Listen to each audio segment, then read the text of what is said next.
And then buenos días. Come back on set. We had to go see immigration after we had already. So now I'm already in the back. We walk into a port. Hey, you're in a bad mood. So quite nice to have those amenities. Be in a bad mood, but at least I know. Good. Where are you sitting? Is all assigned seating?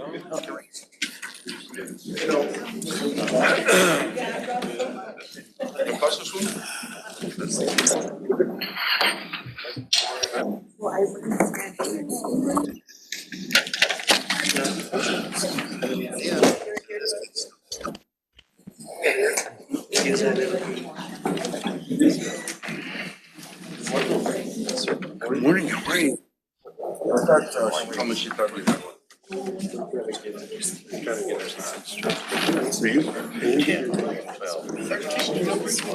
Oh wow, we are short.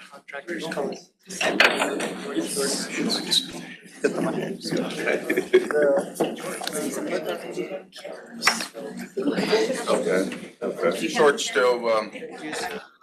We're short too. 10, 11, 12, 13, 14. Yep. Too short.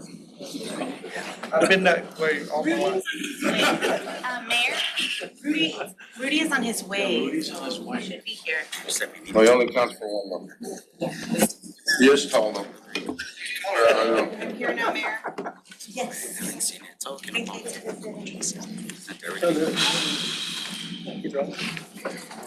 So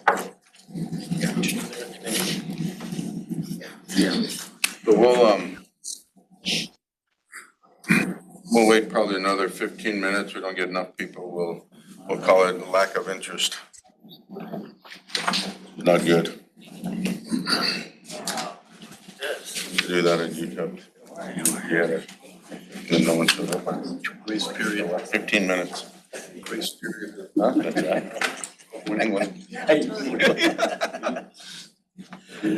exactly. It's the standard leave the classroom. It's 15 minutes. 15 minutes. Grace period.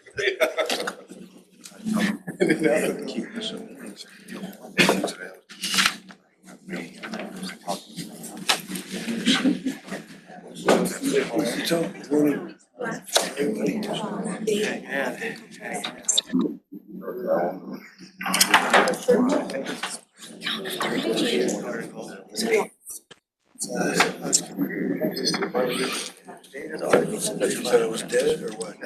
No, not you.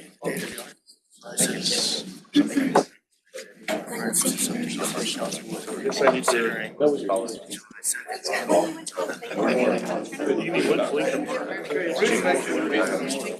They're all coming. Let me check the status on that, 'cause I talked to good about location, kind of walking through and talking about it. I mean, overall in terms of the.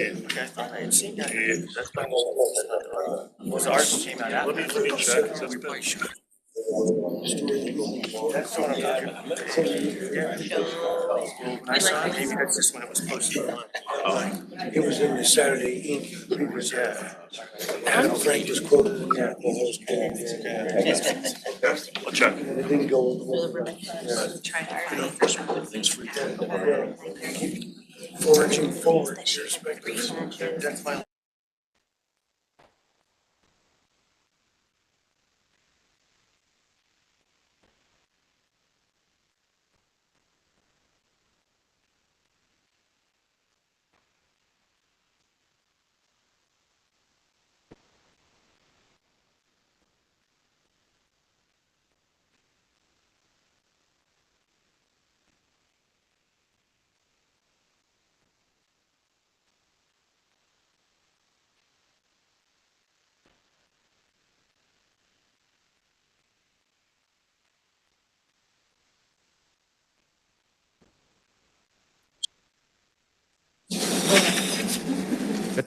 All right. I only go to the restroom on action items. I think we're going to lock them. See those behind me too. All right. Good morning, everybody. For those out there in the cyberspace, good morning to Welcome for the July Policy Board meeting of the El Paso MPO. So with that, you're ready. You want to call the meeting to order? Meeting's now in order at 9:09 on Friday, July 19th. Budget. I'll do the pledge. And I will lead the pledge today. I pledge allegiance to the flag of the United States of America and to the republic for which it stands, one nation, under God, indivisible, with liberty and justice for all. Thank you. And I think it's important to talk a little bit about, before we get going, about what happened last Saturday. And I kind of talked about it a little bit during the city council meeting, but, you know, the attempt on former President Trump, whether you're a Republican or a Democrat, there's actually, it cannot be acceptable in our country. Our country was built on the opportunity and the freedom to run for public office, and for someone to do something like that is not a thing that is acceptable in our country. And I would like to have a moment of silence. That a firefighter lost his life while they're expressing his right to be able to be out there and listen, whether you agree with the viewpoints or not. It's not about that. It's about safety, and it's about, you know, what our country was built on. So a firefighter lost his life, 2 other people were critically injured.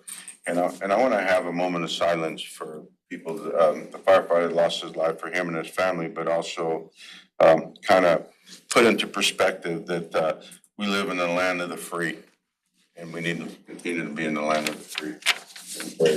And that's what we're here, because we're elected officials, a lot of us, and it's because we've had that opportunity, and our military and our forefathers has given us that opportunity.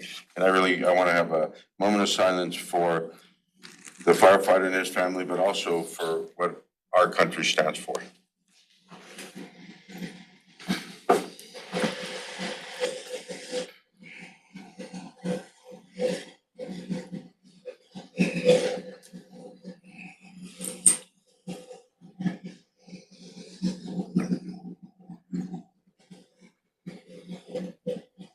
Thank you. May God bless America, and may God bless El Paso. All right, Mr. Chair, let me go on to do the formal roll call. Starting with the chair, Mayor Leeser. Sure. Vice Chair, Senator Blanco. Representative Canales. Mayor Ramon Cano. Senator Joseph Cervantes. Representative Rudy Cruz. Mayor Miguel Chacon. Aaron Chavarria. Representative Mayor Gonzalez. Representative Cassandra Hernandez.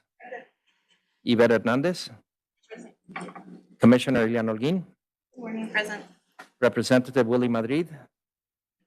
Representative Walter Miller. Here. Representative Joe Moody. Representative Eddie Morales. Mo Mobed. Mayor Diana Murillo.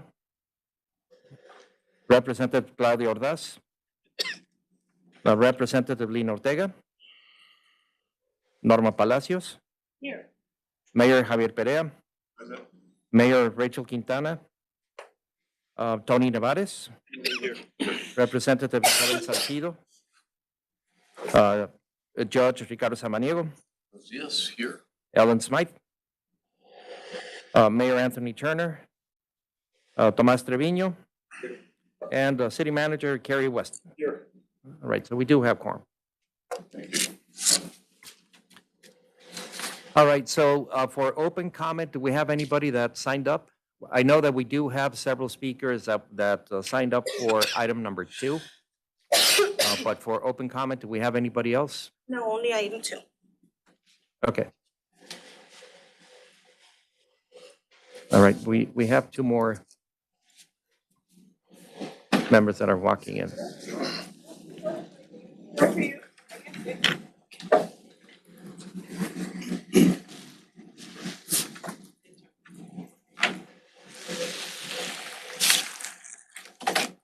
All right, Mayor. Let's begin then with the discussion and action items. Item number 1 is to consider the approval of the minutes of the June 21, 2024 TPB meeting. Any discussion? We have a motion to approve. Move to approve. We have a motion and a second. All in favor? Any opposed? The ayes have it. All right, item number 2 is consider authorizing the executive director to sign a letter of support for the fiscal year 2025 Texas Unified Transportation Program, UTP. So in this item, as you all know, every year TxDOT and the Texas Transportation Commission put together a 10-year document, a 10-year program where they they clearly state it's not a budget, but it's more of a projection, and it gives, everybody around the state an idea of which projects are funded in the next 10 years. That's really good especially for the big ticket items, the big projects that have a really long lead time for project development and so on. So as you know, we have been in discussions with the TxDOT administration and the commission. We've been there, standing in front of them throughout this year, just letting them know that our projects here in El Paso are important, and more importantly, that we need help. The big ticket items, we definitely, cannot build them on our own. We need help from them, and very specifically with the Category 12 funds. So as far as process for this UTP, the draft UTP that is out right now in public consultation, public involvement activities, the draft was laid out, was presented to the commission in June, and the details were put out earlier this month in July, and of course, everybody wants to see what projects are funded with the big categories, which are categories 2, 4, and 12. So in your backup information, if you can scroll down a little bit to the highlights. So basically in the draft fiscal year 25 UTP for El Paso, for our region, you will see that the top priority project, which is Downtown 10, has been split into 3 phases. And this was done with the idea of making it easier to start the implementation of the project. As you all know, it's a complicated project. It has a lot of features that are necessary. So the phase 1 is really the middle part of the project. The big project, the entire project, the limits are Executive Center to Copia, but the project has been split into 3. The central part, which is roughly from Spur 1966 to east of Campbell, which really it covers the depressed area, the trench. That has been identified as phase 1, and the funding that we have been working to put together for the project would be applied to that phase 1. So in a way, I think it's a really smart way of getting at least something, begin with the project, and instead of waiting to get the entire funding, which at this point would be in the ballpark of $1.2 billion to build the whole thing, we can start with this, which is also, as far as the state of the infrastructure is important that we start there as well. So phase 1 is there, funded, and Tomas and the team here locally are working really, really hard to get that project accelerated. And the second bullet, which is also pretty significant, is that the Borderland Expressway Phase 2 is also funded to the tune of $147 million. So that project in this UTP is now funded and Phase 2 would be ready to go next fiscal year as well. And then the third bullet includes projects that have been funded. In other words, those remain there in the UTP, which is a good thing, which is the westbound frontage road on I-10 between Executive Center and Sunland Park Drive, and also the US 54 project to put the lay down the main lanes between Kenworthy and McCombs. Although those two projects remain in the UTP, are part of the plan for this UTP. US 62, Montana Avenue, yeah, I'm sure you all know that project, phase one, is currently under construction. That project has had some delays, like Tomas has presented here to the policy board several times. And it does make sense to push out phase two and use the funds that were programmed on phase two as part of the mix for downtown 10 and Borderland Expressway. Again, instead of having that money sitting around, I think it's easier and makes a lot more sense for us to use it on projects that are ready to go. And then finally, that for this cycle, no additional Category 12 funds were allocated to the El Paso region. So what we're showing here, as far as Category 12, has been, what we have been working with the commission and has been provided in the last 2 years. But for this cycle, we didn't get any additional Category 12. So again, those are the highlights. We still feel that the staff and personally, I feel that we're on the right track. Of course, everybody would love to see more money coming into our respective regions. But I think it's really important to maintain the good communication with the Texas administration and the commission, and certainly support the fiscal year 25 UTP. With that, I'm more than happy to answer any questions or open it for comments, especially those that have been more in contact with the Texas administration and the commission. Yeah, one question I do have is, you made a statement that at this go around, we didn't receive any Category 12 funding. Can you kind of go a little deeper and kind of explain why we didn't get any? Well, I mean, this is up to the commission. I mean, No, I get that, but the commission usually gives us some, and there's got to be a reason why they said either, we're going this way, we're going that way, but why we didn't receive any. I think it's important to know that because we need Category 12 money, there's no doubt. So we did put in for Category 12, as we always do, and we didn't receive any. I'd kind of like to go a little deeper for the board to kind of know why we didn't get any Category 12. Well, first of all, we were pretty successful in getting Category 12 the last 2 or 3 years, up to the 250 million. Now, we have not received Category 12 every year. There's been, because again, this is strategic priority, and the commission makes those decisions, right?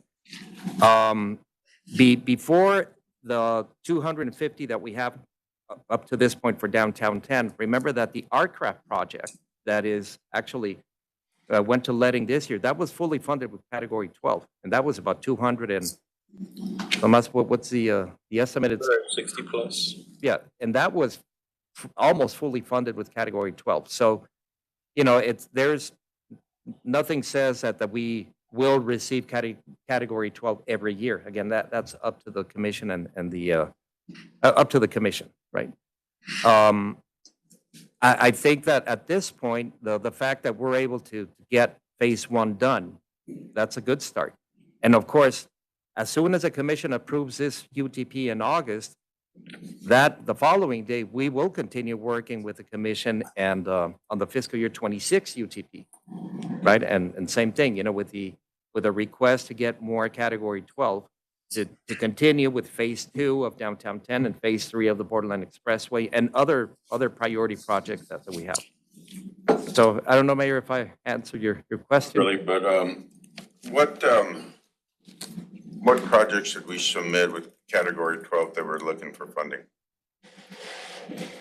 So in the request in the last few years has been focused on downtown 10 and the Borderland Expressway.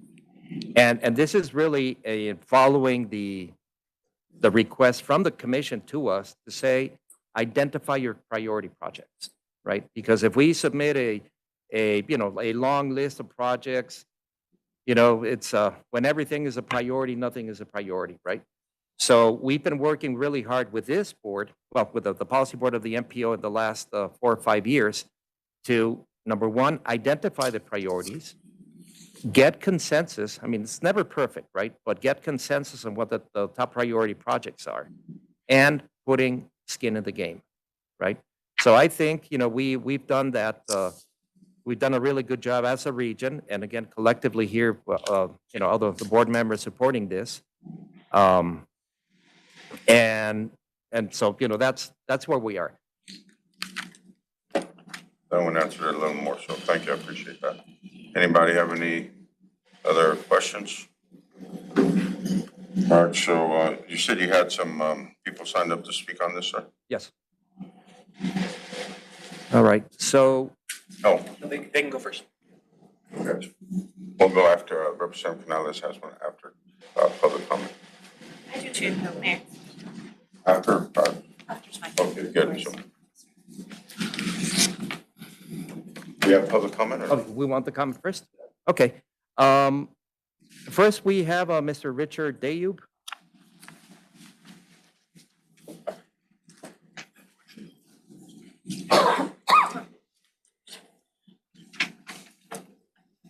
And as a reminder, we've got 3 minutes as a limit. Thank you, Eduardo. Good morning, Morning. Chairman, members of the board. Thank you for your time. I'm Richard Dayu, CEO of Thunderbird Management Consulting, and I'm here to speak on behalf of a number of my clients, many of whom do a lot of work on the east side of El Paso, but I will cut to the chase. And then I'm almost speaking directly to the two of you as well, because this involves Zaragoza widening. So let me not get ahead of myself. TxDOT Commission has asked the MPO, as well as the other MPOs across the state, to provide an updated list of priority projects. And as Director Calvo indicated, if you have everything as a priority, then nothing becomes a priority. And we all know we'll never have enough funding for all of the transportation needs that we have across the state or across our community. We're now well on our way to receiving the needed funding, as he mentioned, to complete the Borderline Expressway, as well as the downtown I-10 widening project. We all know that there is no shortage of need for funding critical road infrastructure. The completion of the Montana Avenue project eventually is near the top of that list. Montana, Horizon City, East Lake are all prime examples of the impact of all the growth occurring on the east side and our neighboring communities. The expansion of Zaragoza was once on the priority list, and while it is still listed in theory, it has been steadily moved further down the list. Despite the more than $25 million that TxDOT has invested in safety measures along Zaragoza, it remains one of the most heavily traveled corridors in the city. Traffic along Zaragoza is increasing each year, more development occurring. Residents and business owners have been complaining for years about the congestion, lack of planning, and the need to widen Zaragoza to 3 lanes in each direction. Real estate is only increasing in value, which will make the widening project more expensive each year that it is delayed. Most commercial property owners along Zaragoza have expressed a sincere interest in working with TxDOT to make right-of-way acquisitions more reasonable in exchange for making the much-needed safety improvements. I ask that you please consider submitting the Zaragoza widening project on your list of priorities submitted to the TxDOT Commission. Thank you. Thank you, sir.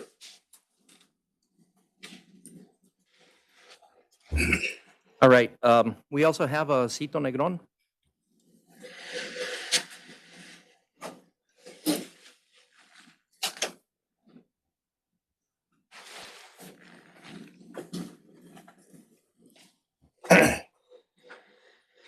Been a minute since I've been here and forgot what an august gathering is. I'm a little nervous here. I'm speaking on behalf of El Paso County Commissioner David Stout. My name is Cito Negron, Staff Assistant. Honorable members of the Transportation Policy Board, I write with questions I hope you will consider before supporting the 2024 UTP allocation for a new version of Downtown 10. Though I appreciate the importance of transportation funding for El Paso, this project has not demonstrated need, would produce more pollution, noise, and heat for thousands of people, including environmental justice communities with high levels of respiratory and other illnesses, and would require taking private property. Constituents already are receiving solicitations from lawyers who offer help negotiating. But what is the project? According to the draft UTP, a total of about $500 million is earmarked not for the project we've all been discussing, copiate to executive, but for the trench, more or less. How and when did this change get made? When will the public be given this information? The total of $500 million, maybe the most expensive project in El Paso's history, includes $250 million in Category 12. These are discretionary monies largely intended for projects in Texas's top 100 most congested road segments. Artcraft got Category 12 because it was a true need. It undermines our arguments for Category 12 when we apply it to projects like Downtown 10. According to the Texas Transportation Institute's latest congestion rankings, El Paso had 2 in the top 100. US 54 from Boda to the Spaghetti Bowl at number 56, and I-10 from the Spaghetti Bowl to Hawkins at number 58. That's segment 3 of Reimagine, by the way. And as an aside, both of those projects would be mitigated by removing commercial trucks from Boda and worsened by Downtown 10. The American Transportation Research Institute study of the top 100 truck bottlenecks in the country identified 13 in Texas, none in El Paso. Still, we have needs. So what could $500 million do elsewhere? Complete the Northeast bypass, which should be done before Downtown 10, or the border east and its parallel roads as 2 examples. Our most pressing needs are city streets, which include arterials under state ownership and control that would benefit greatly from the discretionary application of $250 million. And now we're even sweeping from other projects. If the pavement is at risk, and the trench is at risk of failing, we must fix that quickly and with a minimum of disruption. I've heard that highway funding formulas favor widening over maintenance. Since we do need maintenance, but as the data shows do not need widening, I have to ask, is this true? Would TxDOT please explain whether this proposal carries a greater chance of funding at the state or federal levels with widening as opposed to without? I understand transportation planning is difficult, and I appreciate the effort it takes. I simply cannot, in good conscience, stay silent when I see an injustice that carries a great opportunity cost for our region. Thank you for your work and your service, and I look forward to continuing conversations on this issue. Thank you.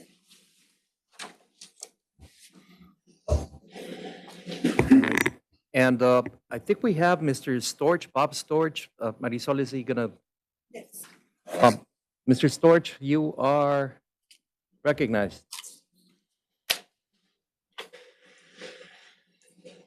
If you want to unmute, there you go. Okay, I sent in a letter, but basically I want to reiterate what Cito and David Stout had just said. This is a change in the project, and we have not seen any plans for it. Based on the prior plans that TxDOT have showed us, this is an unnecessary project. It's a very expensive project, and the money could be used for a whole lot better things than widening a road that doesn't need widening. If the current road is in bad shape, then just fix the road. We don't need to rebuild and further divide the community and bring more pollution and trucks and freight through downtown where it doesn't need to go. We need to prioritize the Northeast bypass and get the truck traffic out of Boda and out of downtown. There are ways to do that, and we should prioritize those rather than having an open sewer of trucks running through downtown. So let's switch up the priorities and get the trucks out of the central city. That's all I have to say. Any questions? Thank you, sir. Thank you, Mr. Storch.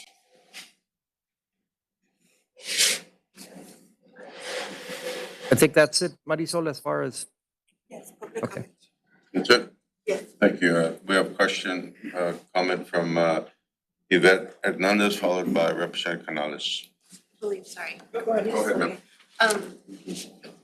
I just wanted, for just the sake of everyone here at the table, to see the distribution, if you could review that, of El Paso and how we compare to the other cities. Like, how does our 500 million kind of compare to what other cities are receiving?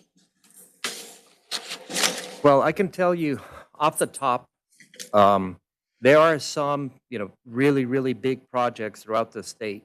And I mean, I don't have a comprehensive list here in front of me, but the ones that are on the top of the list as far as priorities for the state, I-45 in Houston, that's a $9 billion project, I believe. And don't quote me on the numbers, but it's a humongous project, right? And that has a chunk of Category 12 as well. I-35 in Austin also is a big project that has also a good share, a good chunk of Category 12. I believe I-35 in San Antonio, the NEX expansion, that project has also been phased. It's not, and so will I-45. And Tomas, maybe you have a little more information about that. But these are big projects that the commission really looks at as priority projects for the state, right? Every time that we've been in front of the commission, one of the big arguments that we make is that our projects here in El Paso are a priority, not just for us, but it's a priority also for the state. Especially I-10, it's a gateway for everything that's coming in to the state of Texas from the West Coast, right? On top of that, all the stuff that comes in through our ports of entry. I mean, everything gravitates to I-10. So again, sometimes they forget that we're out here. We're even in a different time zone, right? But that's why it's so important for us to be out there and reminding them, it's important. It's important for the state and for the country for that matter. I-10 is a very important border. So, I mean, I can't give you the details, but of course, if you look at the UTP and look at the funding that different districts within the state get, you can see that comparison. And I do appreciate for all the members here that have spoken on behalf of the city and have really asked for our fair share. But I guess my question is, do we want to support a UTP where we have continuously been speaking about the importance of I-10? You made reference to one project that is 9 times the cost of I-10. And do we want to support that we have been overlooked, that we're saying thank you for the scraps, even though El Paso is not a small New Mexico adopted city? We are part of the state of Texas. I mean, what message could potentially be sent if we don't support such a small contribution to our city? Just throwing it out there. I'm gonna, Representative Canales, if it's okay with you, Senator would like to say something. Go ahead. So it's always important to bring up and question how much we're getting compared to others, but I think it's also important to note that there are traffic models and population that we've got to compete with in other cities. We're not the size of San Antonio, Houston, Dallas, or Austin, number one. Number two, I think we need to send a letter supporting the UTP, because this is one of the first installments of an investment. So we've got a very strong relationship with the TTC. We have invited every single member of the TTC to El Paso. They've accepted, they've come. Every single transportation decision maker from both the House and the Senate have come at our request. So El Paso's on the map. So I think that if we send a letter that we're unhappy with the current UTP, I think it sends a bad message of the goodwill and the cooperation that we've built this far. Did we get everything we want this time? No, absolutely not. Do we think that we're going to be able to get more in the future? Absolutely, based on the relationships that we've built. So I agree. I'd love to get more.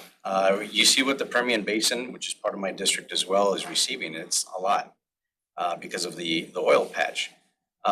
And as Eduardo said, we have a very strong economic message to promote that it's not just about El Paso. It's about what El Paso brings to the table in terms of economy for the state of Texas. So I think we still have to make that argument. We've got to make that case. We've got to educate those commissioners. And I think working with them, and we have, to support the UTP and what we were allocated, I think is an important step to demonstrate that we're good working partners. So I think this letter is important to say that we want to continue working. The letter says that, we don't think that we received sufficient Category 12 funding. Even though in the last cycle, we've received a great amount of category funding to the tune of 250 million. Right. So I just want to make sure that we're mindful. We should always push for us to get our fair share and more. But we've got to develop those relationships and work with the TTC in order to make sure that when you look at some of the relationships with other cities, it's pretty hostile. I think El Paso has a different story. We work very well with them. So my recommendation is that we support this letter. What was the total amount of Category 12 that the state handed out this year? You know? I know it was quite a bit. So but it's not, it's really for the 10-year amount, right? So what, about 20% of the total budget of in the UTP is for Category 12. So you're talking about in the tune of $20 billion or less. 4 million? Yeah, because right now the UTP is, by the way, it's a record breaking in terms of revenues or money available for the 10 years. It's up to $104 billion, I believe. So roughly 20% of that is Category 12. Now, the other thing also to remember is that the legislature put a restriction on how much Category 12 TxDOT can use for letting projects in the biennium, right? So that's why it's also, that plays into the decision of the commission on the timing, what projects to fund with Category 12, right? The other point that I wanted to make is that can you put the table that shows the El Paso projects, please? And following to what the senator just mentioned, we have in this UTP we have $250 million. The fact that for this round we didn't get any additional funds, of course, we would love to do that, right? But we do have 250 that are blow it up a little bit. Here we have it. Of course, we would love to have more, but we have already 250 that has been the result of the partnership and working with the TxDOT administration and the commission as well. So again, it's, we'd love to get more, obviously. So would the rest of the state. But I think, again, the policy decision is yours, right? But I do agree with what the senator said, that I think it's good to continue working with the commission. Representative Canales, followed by Mayor Miller. I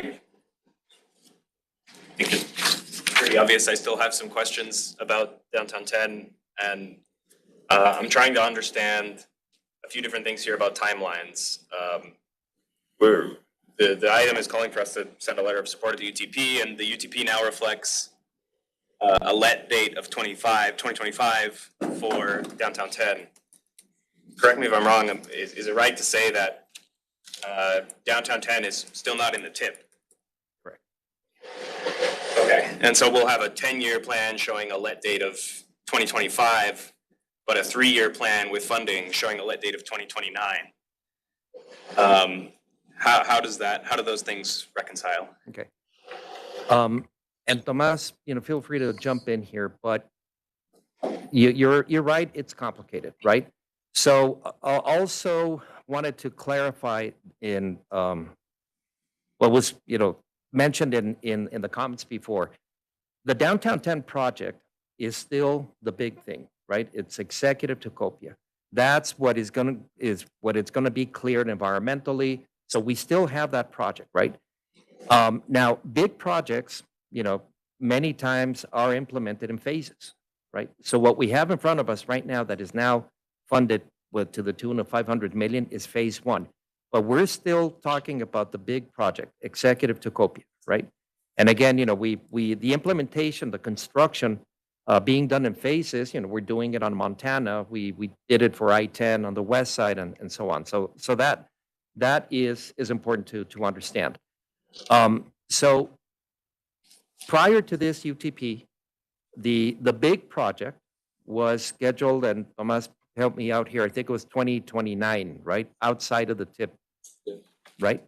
But given that now by bringing splitting it into phases, and given that TxDOT feels and we agree that there's sufficient funding to get phase one done, we can do it in 25, right? So mechanically, what the steps would be is once the UTP is approved by the commission in August, now, based on that, then we would program the funds in our MPO documents, right? In the MTP and the TIP. So I hope that helps clarify. Okay, we update the tip quarterly, correct? We'd be due next. Well, we amend, locally, we amend the TIP every month. We could, right? But of course, the amendments, certain amendments have to be incorporated into the statewide, the STIP, and that happens every 3 months on a quarterly basis. So the, once all of these things happen, or once they happen, the UTP is approved in August, then we would come to the board to make the amendments here to our documents, and that would go into the STIP. Okay. And then do we anticipate that we'll have an EIS with a preferred alternative by the time that we're incorporating this into the TIP? That might be a question for next time. Well, again, procedurally, in order to clear the environmental document, in this case an EIS, the project has to be in the TIP, right? So yeah, I mean, the project, you put it in the TIP, and then the NEPA document is finalized, right? So I think the chronologically, we would make the TIP amendment, again, subject to the board's approval, do the TIP amendment as soon as the UTP is approved, probably in September, and then the NEPA document would be completed later on in this calendar year or early in the spring. Okay. And then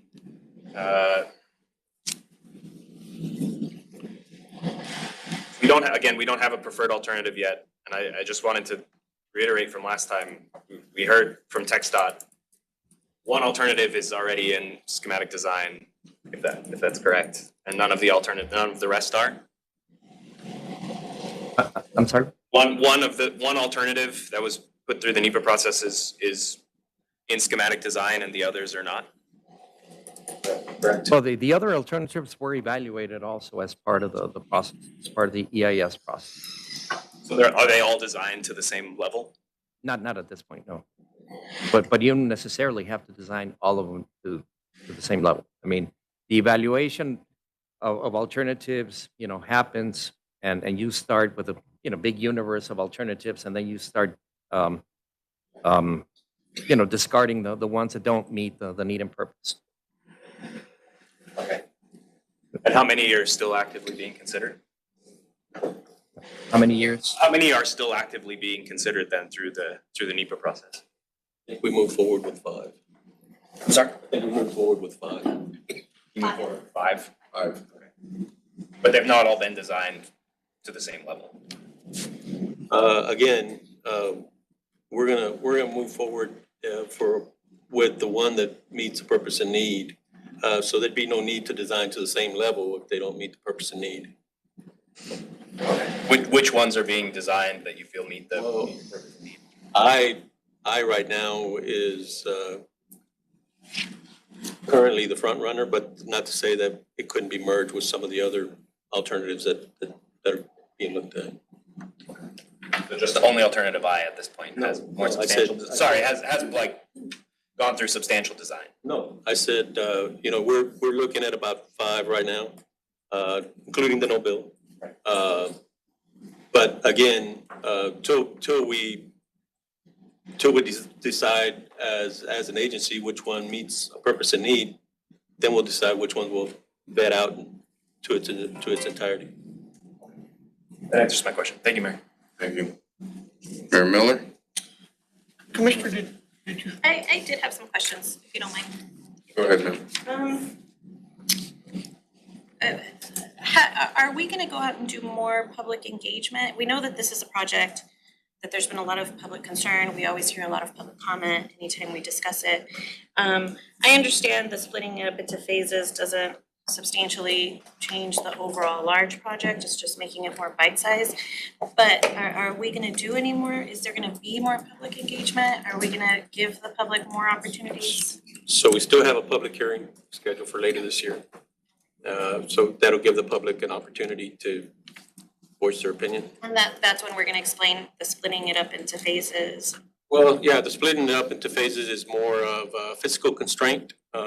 Like you heard Eduardo say, you know, Cat 12 is physically constrained by the legislators.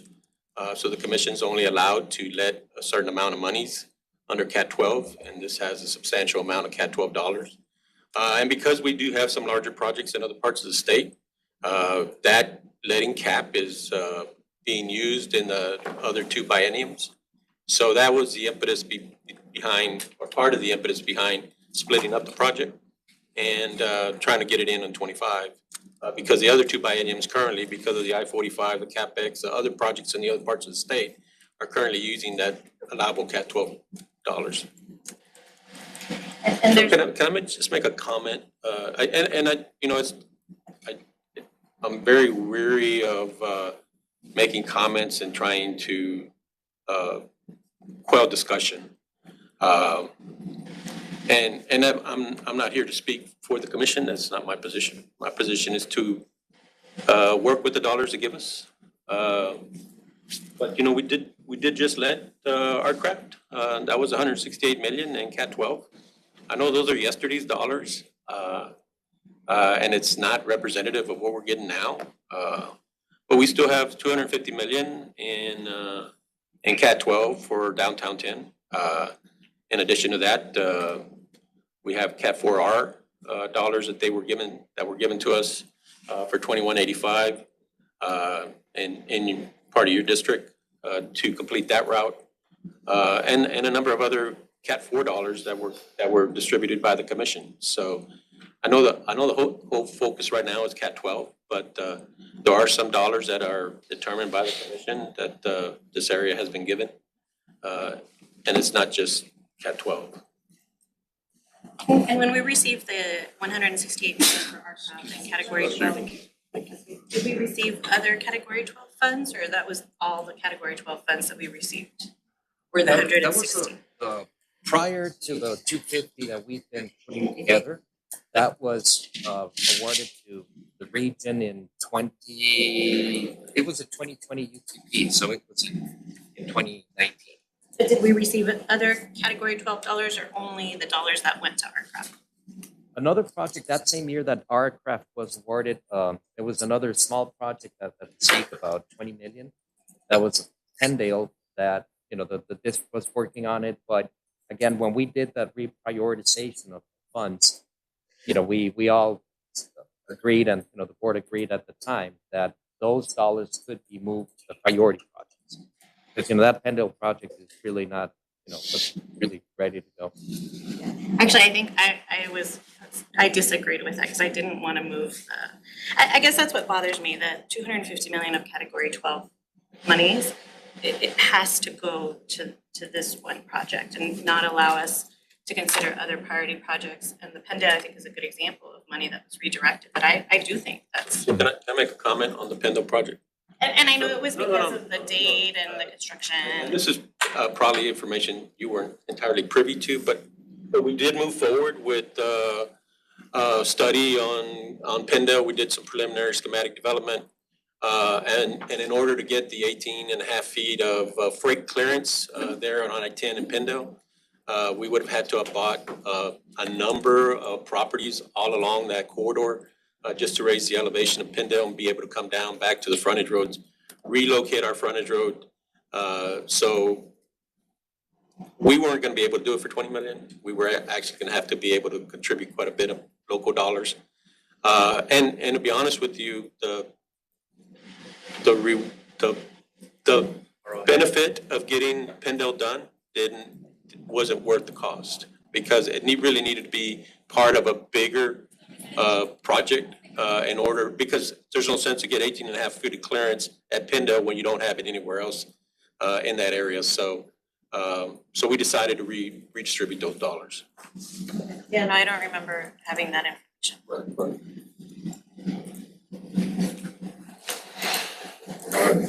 I think it's important to remember here that although this discussion is focusing on the priority project and category 12, this letter of support is for the other 11 categories also. And to Tomas's credit, your additional budget at Montana, there's a lot of other aspects that are in category 12 that we benefited from that I think we need to support wholeheartedly.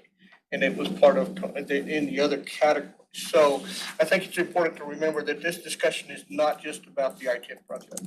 This is about the program as a whole and what TxDOT is sending us. And so. Can I ask a follow-up? Actually, thank you, Mr. Miller, you reminded me.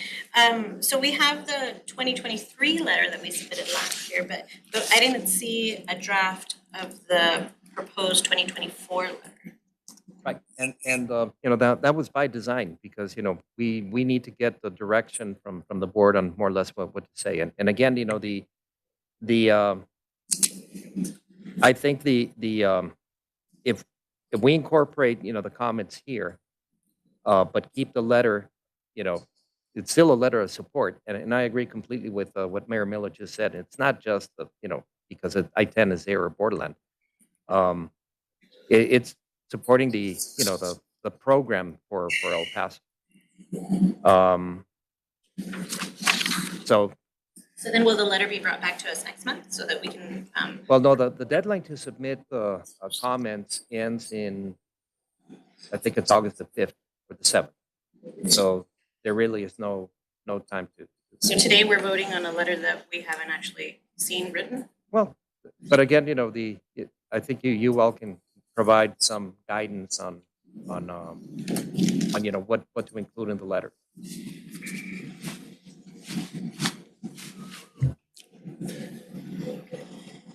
How are you, ma'am? Morning. Morning. Yes, ma'am. I'm gonna just piggyback off those questions from the commissioner.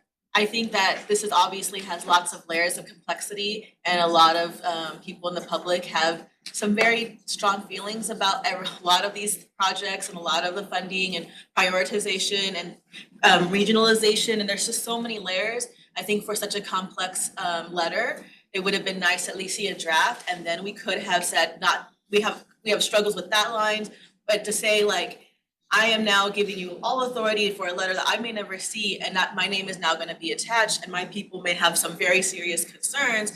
I just worry. I wish that there would have been something to look at, to guide, cross out, emphasize, build on.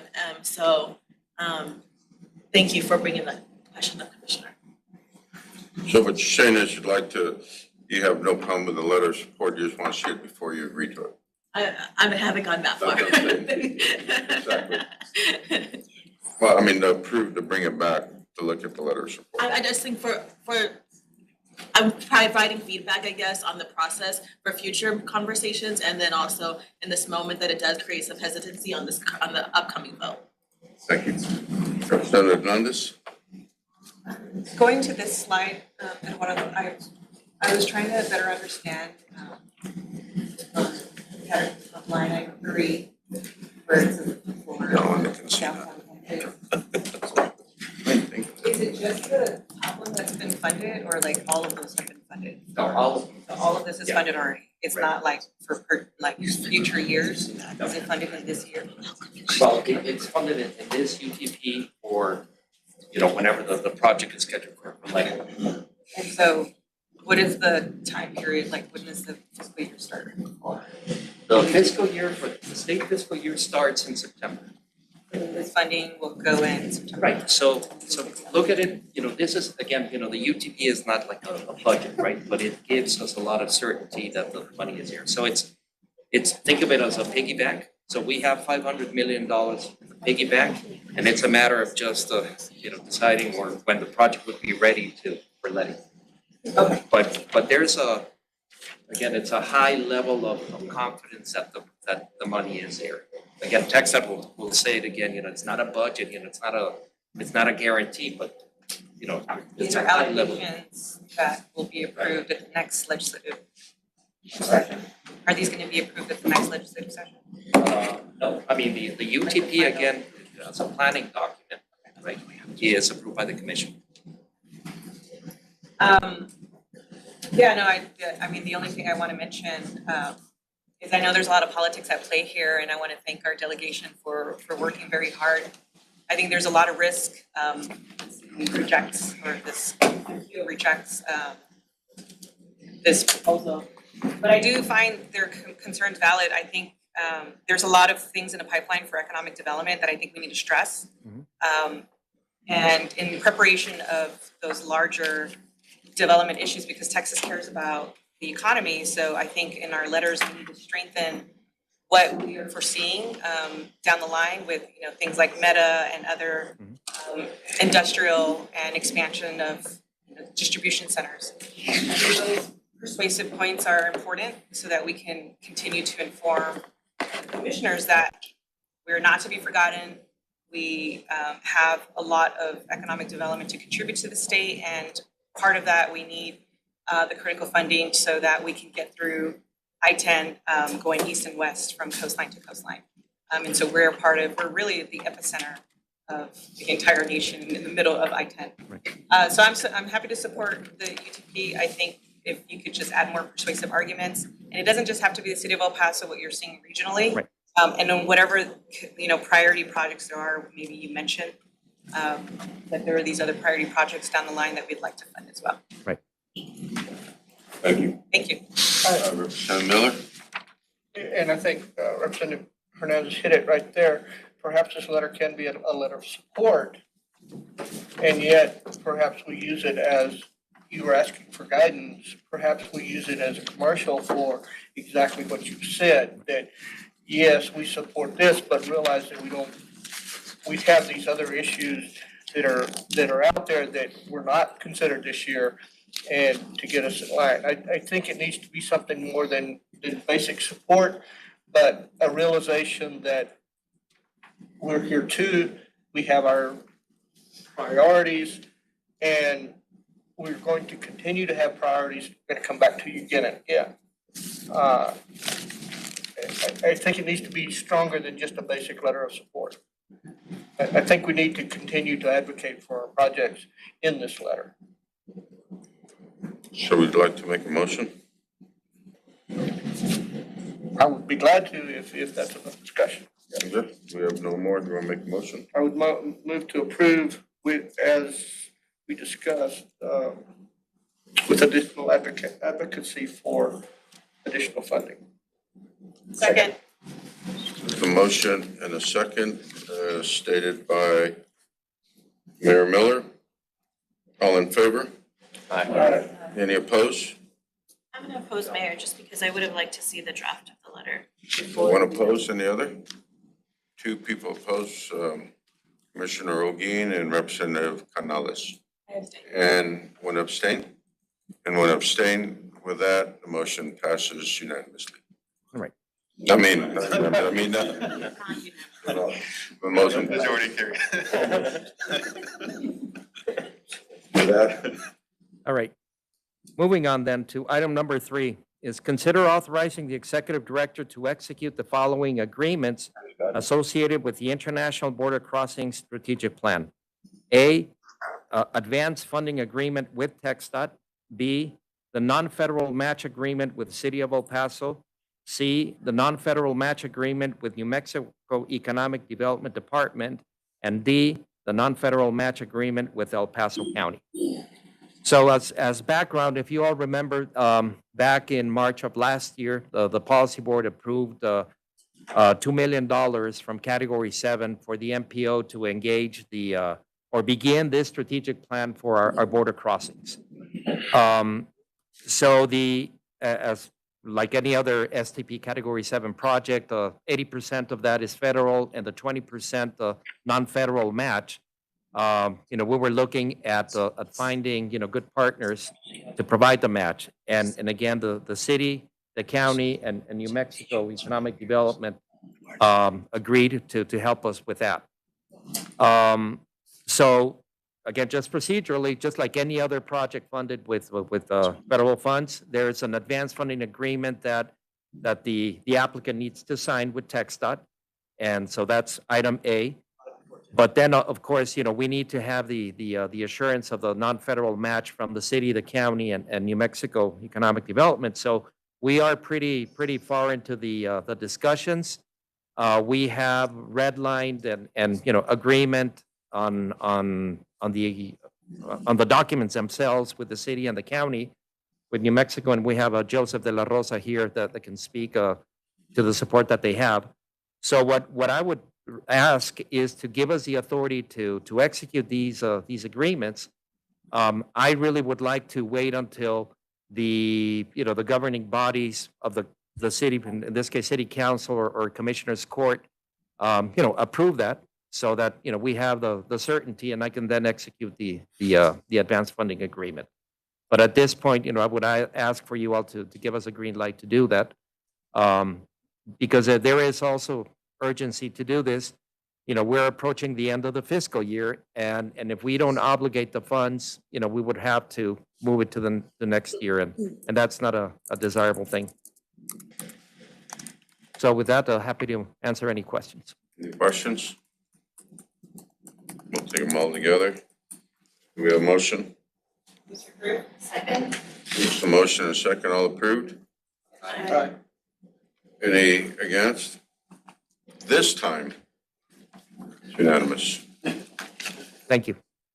All right, item number 4 is considering authorizing the executive director to execute task order number 5 with the University of Texas at El Paso for the impact of transporter urban growth policies and patterns on ozone concentration project, using funds associated with the Rider 7 Local Air Quality Statement of Work under Texas Commission on Environmental Quality, TCEQ contract grant number 582-20-11979 for an amount not to exceed $135,000. And we have Claudia Valles here with a short presentation.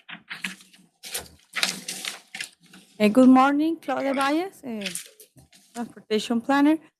So this task mainly will consist on hiring, UTE will be hiring a Mexican entity that will be installing cameras around Juarez. Will be 150 locations, and each camera will be there in that location for 48 hours.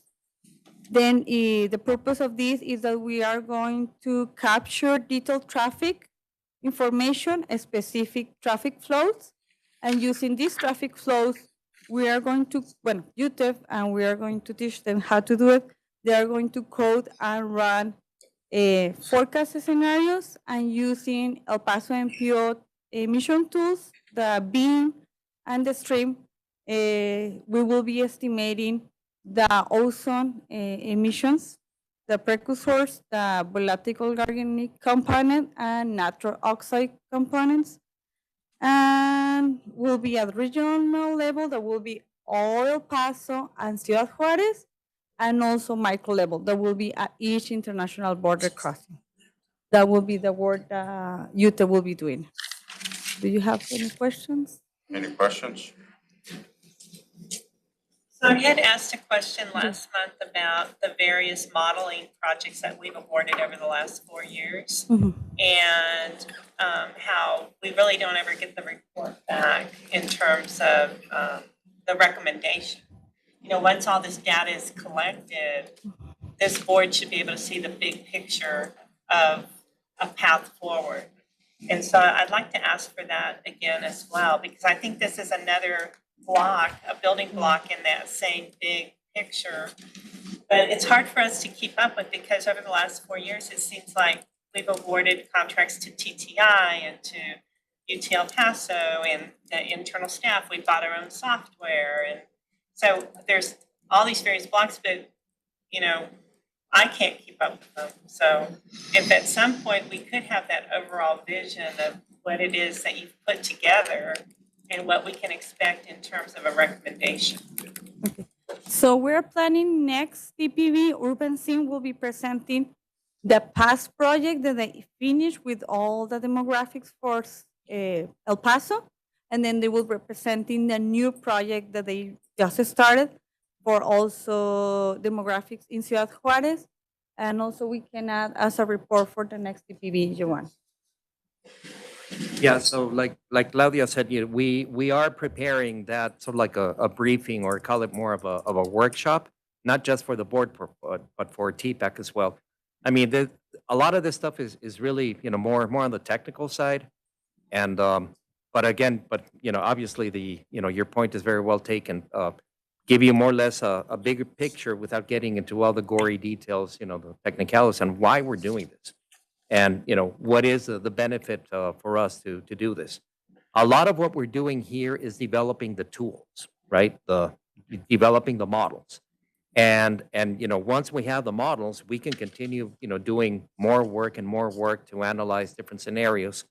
And again, like I've said several times, we're doing all of this work, you know, with grants from TCEQ, right? It's not just money from the MPO. So that's a really great opportunity for us that, you know, we get money from the outside to develop these tools to do the work.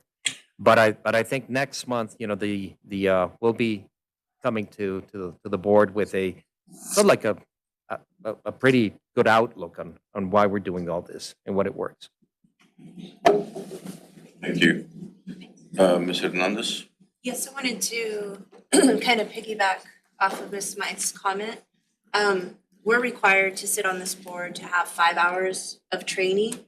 Instead of focusing on maybe themes that TTI could provide to us, could we get a better in-depth and provide the training on the gory details and the technical of all the great work that UTEP is doing, your staff is doing, WSP, all the different contracts that are out there, so that we understand how these software modeling programs are moving the needle here in El Paso. So we're more intimate with the work that you're doing, but at the same time, we're also meeting our 5-hour requirement. Just a suggestion, if maybe we could look at that. Absolutely. Yeah, I mean, we can do that. The training requirement, you know, based on the policy is, you know, happens from October to January, February. And you know, this workshop or this, you know, presentation, we're planning to do it, you know, next month, you know, sooner rather than wait for October. Again, based on your request and all that. And I think it's important for you all to understand without, again, getting into all the detailed math and all that goes on with these models, right? But sorry for clarification, Eduardo, I love the fact that you guys come back and you do provide short presentations. That is, that's well received by the board. I'm just saying, if instead of utilizing, I don't know who comes up with the themes for the TTI training, but if they could be geared more towards El Paso. I don't mind even going back 2 years, a couple of years of work that you've done, just so that we could understand the modeling that is going on and how it directly impacts our regional network and how we could all partner together when we're thinking of ideas for the next projects that are going to impact our city. okay. We can definitely do that. Consideration. Thank you, ma'am. Senator Blanco? I think, I don't have. Who else has a question? Representative Salcido? Thank you, Mayor. Just wanted to piggyback off Ellen's point and also Yvette's. I know that since I'm kind of more of the new person here, you're going to be giving presentation in regards to the grants that you've granted. And then I wanted to kind of see, like, if you can go back and then kind of see what came out of the studies, right? Like, we did this study and this is what it yielded. We, I don't know, executed XYZ projects.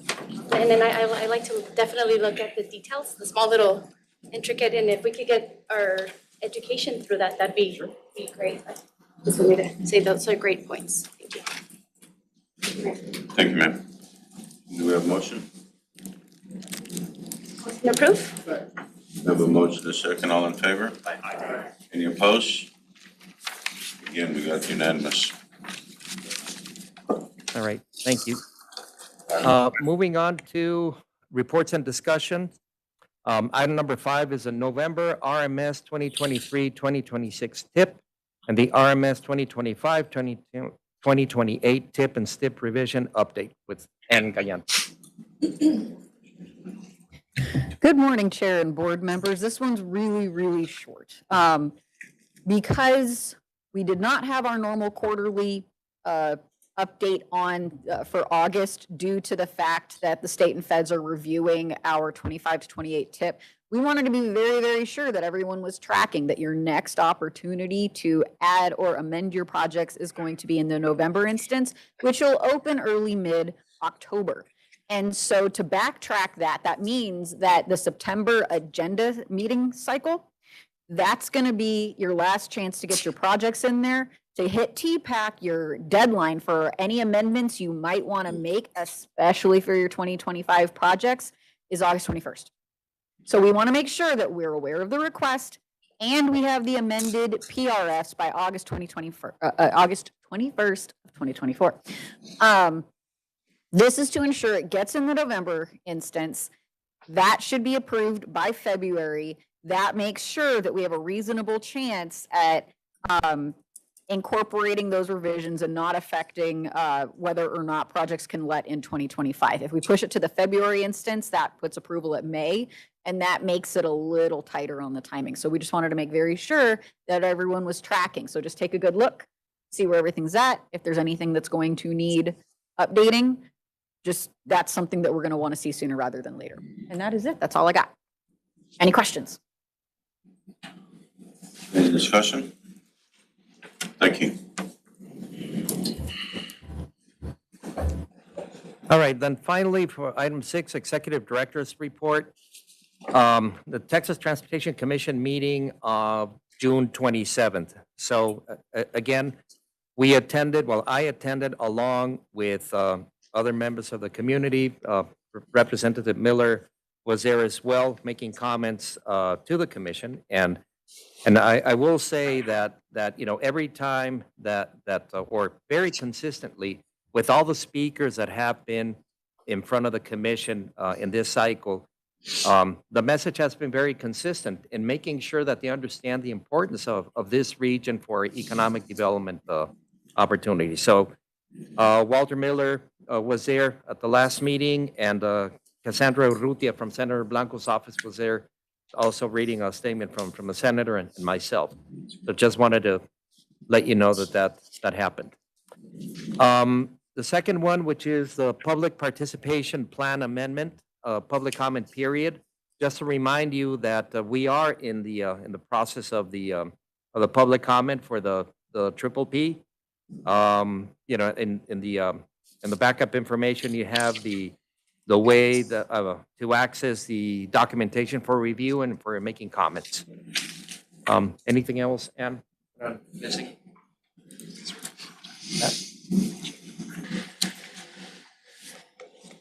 All right. Well, and just to say that the public comment period goes from July the 8th and ends August 22nd. So again, we encourage you all and the members of the public to review the information and provide comments. And then finally, the FTA 5310 program project call. We are in the middle of asking for proposals for the 5310 project call or for the 5310 program. All the information is also on that link on our website. And again, we encourage all the agencies that are interested in receiving 5310 funds, which are really for special transportation services, to submit their proposals. With that, that's all I have. Happy to answer any additional questions y'all may have. Questions? Thank you, sir. Okay. And finally, Mr. Chair, I just want to give a shout out to Mayor Perea. We were invited to the state of the city for the city of Sunland Park, and it was a great party, a great event. And thank you for the invitation and congratulations for all the good work that you're doing there. Big shout out.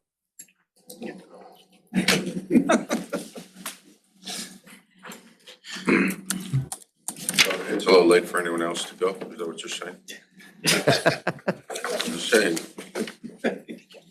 All right, with that, that concludes the meeting. We have a motion to adjourn. We have motion second, all in favor? Any opposed? Motion carries. Thank you. Unanimous, that's right. The weekend. Marisol. Marisol. Sí, para agregar ese.